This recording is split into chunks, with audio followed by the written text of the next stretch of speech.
Hey, welcome back to Never Settle. Today I have Rob Stevenson. We're talking NFTs. Is it really art? Rob is project manager of fitness and wellness, and at heart, como yo, en la corazón, a creator. Rob, thank you for being here. Thank you so much for having me. This is very, very exciting. So clearly, Rob and I both speak Spanish. Rob is originally from Mexico City y ahorita está en Miami, ¿no? You're in Miami right now? See, I am in Miami. I am a creator at heart, but I'm also a Mexican at heart. La neta. La neta. We'll keep it PG. You're one of the kindest humans that I've met here in Miami for sure. And I've seen your creativity. So delving into today, we want to talk about NFTs. Shoot, go for your first question. What you got? Thank you so much. This is something completely new to me. Being a creator, I was fascinated with people spending $20,000, $30,000 on something digital. So I have a lot of questions about it. I guess the first one is, what is an NFT? Is it art? Is it design? What exactly is an NFT? It's a great start. It's a digital asset that is sold on blockchain technology or transferred on blockchain technology, traditionally on the Ethereum blockchain. But it's any digital asset. So it can be art. It can also be music. It can also be a token. It can be a domain. So it's any digital asset, really. And that's where it gets really interesting because in the past, we're used to just, you have a physical card that you want to collect or share, and that is now being taken into the digital world. So on the most basic level, it's a digital asset. What NFT stands for is a non-fungible token. So that's where the idea that it can be a token, when you think of, say, a trading card, or if you think of art, it's the asset, it's the thing, but this is digital, so it's all in coding. And I guess the biggest thing that surprises me, well, I went to school of design, and some of the things we would do were terrible things, and I see similar things being sold now that are like very, very expensive. And our perception of value as a society is because something is limited or exclusive, and you can see that in like physical works of art, like Monet, Banksy, like they're millions of dollars because they're one of a kind. What makes an NFT valuable, and can several people have this same NFT? You said one key word, and that you said two. One is its value. The other was alluding to the word scarcity. So how many there are and what is the value. Now, as art, we also, and then there's the other part that makes an NFT very, very unique is its provability. So that goes down to the meta and the code that's within the smart contract that is attached to the NFT itself. Without going down too much of a techie road, it's like if I post an image, you can track, or if you take an image with your phone right now, it can track in the metadata exactly where you took that picture. Creepy or not, that's the truth. That's also what makes an NFT valuable, scarce, and provable, because it has that coding in it. When it comes to what makes it, you brought up some brilliant artists there. Banksy is one of my favorites as well. They've been in this for a long time. So it's also their lifetime credibility of being an artist for creating a message and a name for themselves. And when you say we're in art school and doing, things that were, crappy or just not really worthy, and now you see, Gary Vee can upload a little hand sketch and it's 5 ETH. You're like, how the heck? Why did I delete those files? I could have been a millionaire. And it becomes, art is in the eye of the beholder, as one of Yes, the yes, sayings goes. But it also comes down to what is your belief in the art, what it can become. In the same way, you're a collector. If you're buying NFTs, you're a collector. Or going back to what you were saying before, you're a creator. So it's, what is the message that's being expressed? Who are you as an artist? And sometimes it's honestly just what catches on? Is it timely? Is it relatable? Is it unique? Does it, is it catch on? All those things go into this mix. Mhm. And is this become valuable? It's how do you create a piece of content that becomes viral? And if you ask anyone, there's different attributes, but there's no specific proven formula. Otherwise, we'd all be doing it. Do you think this devalues real art? And Oof. with this, I think there's several tangents in this.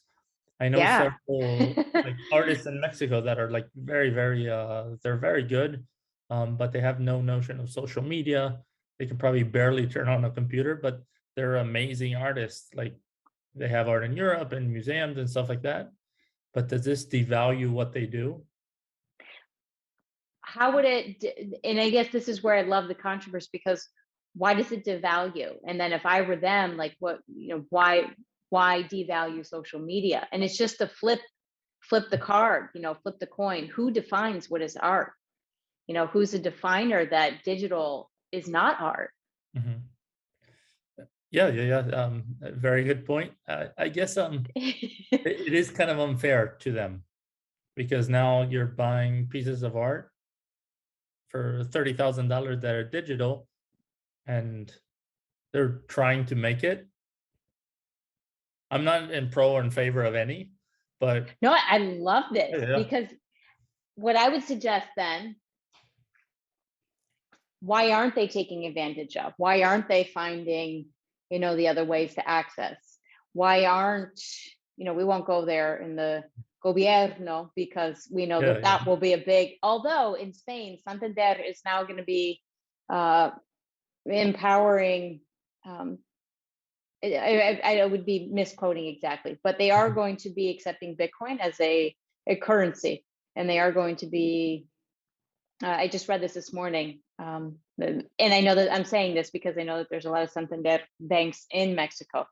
So I would say, to go back to your question, why aren't they taking advantage of this, and why aren't they doing the due diligence to figure out how to take advantage of social media, of doing, because they're choosing a traditional path. And in the same way, you could also say artists of the past, well, that was unfair because, so there's a lot of different, that's unfair that Michelangelo was stuck painting a ceiling for how many years. It's like, well, he also chose that too.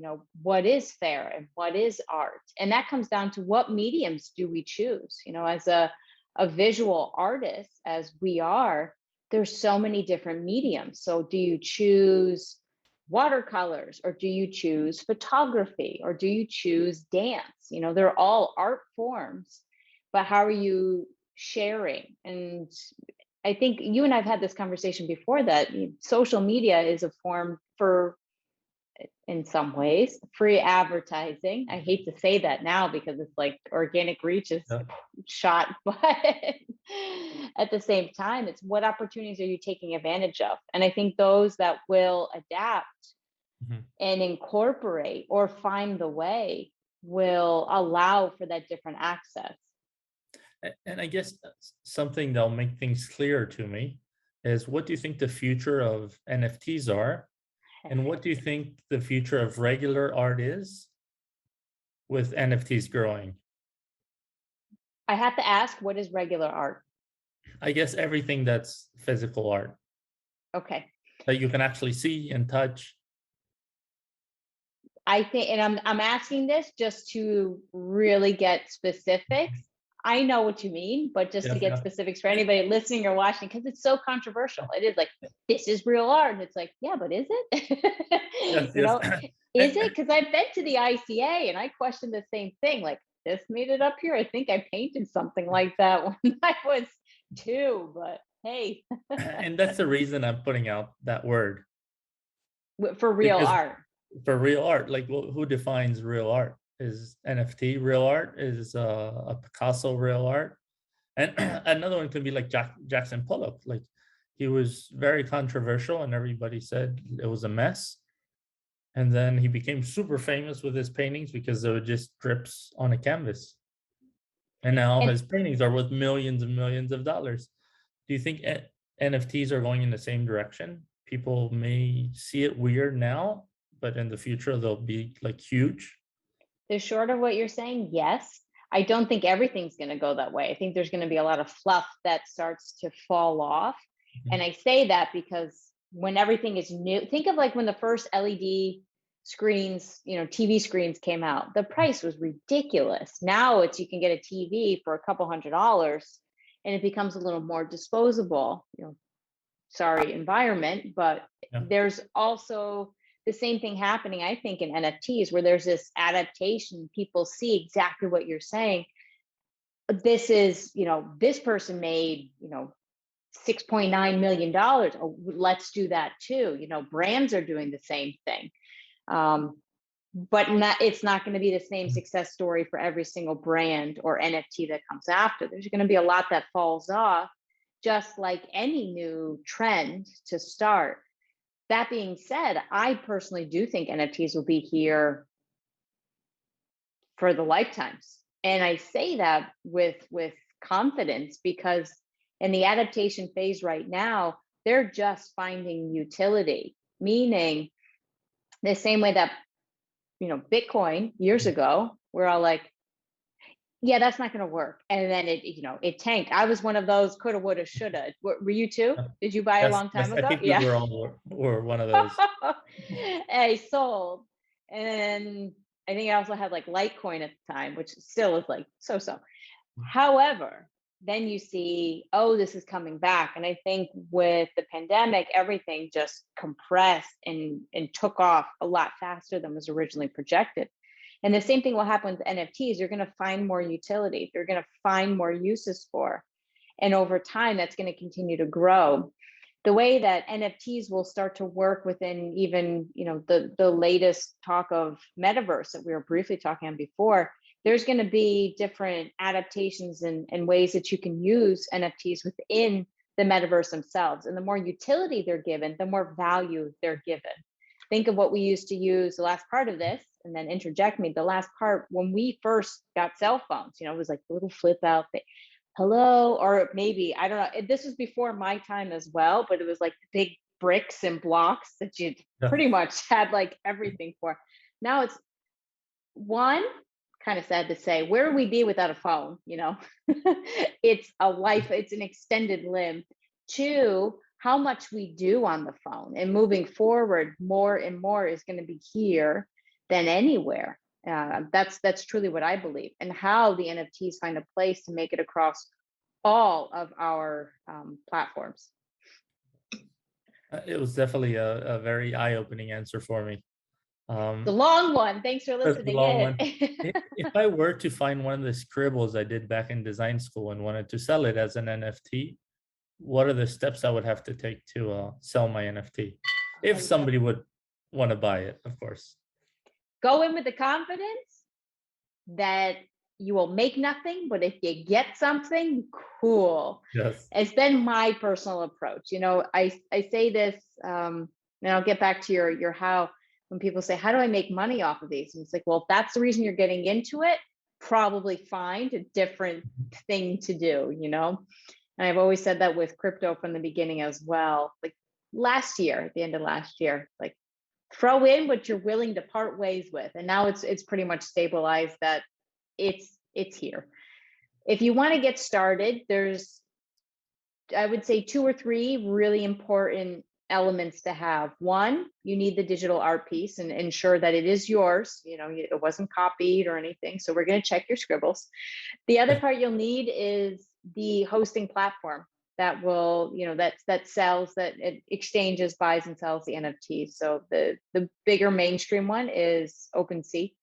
There are many others, but they'll be a little more selective with people who they have been doing it. They have other proof of sales. It's a little bit harder now, which is kind of a good thing. The other element is you'll need a wallet, which is a little bit different than say, all right, so you technically need a fourth thing as well. But you need a wallet, like a MetaMask wallet that you can store the NFTs that you can buy and sell within. That is, you can create the wallet itself that'll interact with OpenSea. And then you need the currency. So that's where the third element that I was thinking after, I'm like, well, you actually need to purchase the currency. So you want to buy Ethereum currency, which right now is at an all-time high. Yes, I'm glad I have some. But I guess my last question is, why Ethereum and not Bitcoin or Dogecoin or any of the other coins? Love, love that you asked this question. They have different utilities. So you actually cannot store something like an NFT on Bitcoin. It's a currency, but it's not a platform. So they have different levels. So it operates differently. It's won't operate the same where you can't store any kind of asset within Bitcoin per se. They're more acting as the asset itself, like a gold, Mhm. or everybody compares Bitcoin with gold. That's why I'm saying that. That's more the currency as opposed to Ethereum. That's where it's more of a marketplace. It's been compared with an Amazon, and that's the best way that I can explain it. Like, you can't take your US dollars and put it on Amazon. Amazon's gonna be like, huh? You can buy this if you want, but it doesn't work that way. So it becomes more of an exchange of goods. Okay, gotcha. And are there any famous NFT artists? Yeah. So the most famous to date have been, well, the collections, I should say. Mhm. Beeple and CryptoPunks were two of the most famous. Um, there are other artists, like you said before, the traditional artists who have adapted. Banksy begrudgingly, but I think he's doing okay now, where they're adapting as well. And you mentioned something before that I also want to tap into how it'll affect both. We were talking about real art and with digital art. I think they're going to start to go hand in hand, and one will help to elevate the other, or vice versa. So if you're purchasing, say, an NFT art piece of this beautiful painting, Mhm. the artists themselves can also send the piece of art to you, or maybe it has unlockable content that has an explainer video. Hey, thanks for buying this piece. This is a personalized video from me. So you can add other pieces of content to it if we're talking about art. Now, if we bring it to the level of being a concert, and one of the NFT tokens is the pass to get into the concert. Well, it'll be a private event, per se. You also then have the tokenized NFT of the ticket that later can have a produced value, perhaps. You have that as a stored value. It's the first NFT event concert that Beyonce did. And I'll throw that out there because I know how much you and I love Beyonce. I have no Yes, idea. yes. Just All making the that up. similarities, yes. Yeah. So it can become very multi-dimensional.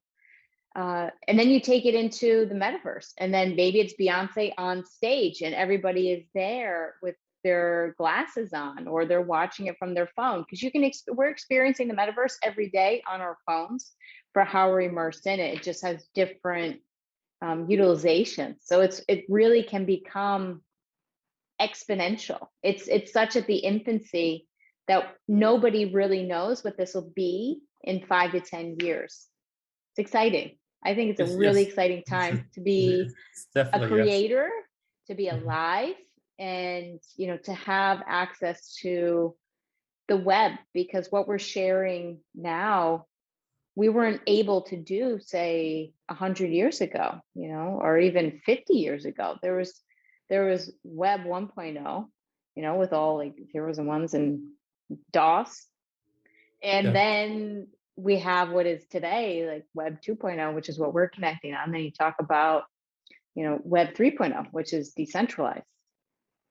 Eat that, government, just saying. Yes, yes, yes. In the future, in the future. I now speaking to you, I definitely see a lot of doors opening because of NFTs and blockchain and so forth. And what came to my mind, I went to Salvador Dali's museum a couple months ago, and they have VR connected to the pieces of art. So you looked at it through your cell phone and you can see pieces of the art moving. And now that you're saying people pay for this type of things, I would definitely pay to have something like that. Exactly, exactly. Oh, that's amazing. So that was in Barcelona, no? The Dali No, Museum in he Barcelona. has one in St. Petersburg. Oh, okay, He good to lived in know. St. Petersburg at the end of his life. So he has a replica of the one in Barcelona and St. Petersburg. Está increíble. And, Nos and, vamos. and I think, yes, I think that's a perfect mix of traditional art. I'll use traditional art instead of real art, of traditional art and something that could be a possible NFT. Exactly. And they all start to go hand in hand. That's the synchronicity that I see, that I love to play in and to create. You know, you think of a zipper and how it creates that seamed effect. That's where I see this all overlapping. Yes, yes, it's very, very exciting for me. I am definitely going to start uploading my pieces of art, see if I get Yeah, find famous. those find Yes, those sketches. Oh, good. I'll buy one and then you have to sign it. This way we have it free. yes, yes, exactly. And you'll have one of a kind. That is blockchain. Yes. Rob, thank you so much for being on for these questions. And when you create that OpenSea account or wherever you're hosting the NFTs, we're going to drop all that info below. Thank you so much, Sarah. This was fun. Let's continue the conversation soon.